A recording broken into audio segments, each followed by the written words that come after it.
Hello, അപ്പോൾ എല്ലാവർക്കും നമ്മുടെ ഫാമിലിയിലോട്ട് സ്വാഗതം. അപ്പോൾ ഇന്ന് സാമ്പാറും ദോശയാണ്. അപ്പോൾ സാമ്പാർ ഉണ്ടാക്കാനുള്ള തിരക്കിലാണ്. ചമ്മന്തിയും റെഡി ആയിട്ടോ.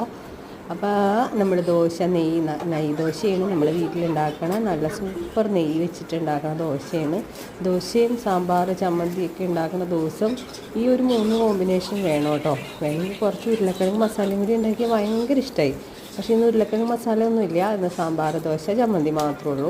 അപ്പോൾ ഞാൻ ഇതിനകത്ത് താളിക്കാൻ നേരത്ത് കുറച്ച് മുരിങ്ങയില ഇട്ട് താളിക്കും കേട്ടോ. അപ്പോൾ നമ്മുടെ മുറ്റത്ത് ഒരു മുരിങ്ങ കൊമ്പുണ്ട്. അപ്പോൾ അത് ഉണങ്ങിപ്പോയതായിരുന്നു, വീണ്ടും കിളുത്ത് വന്നിട്ടുണ്ട്.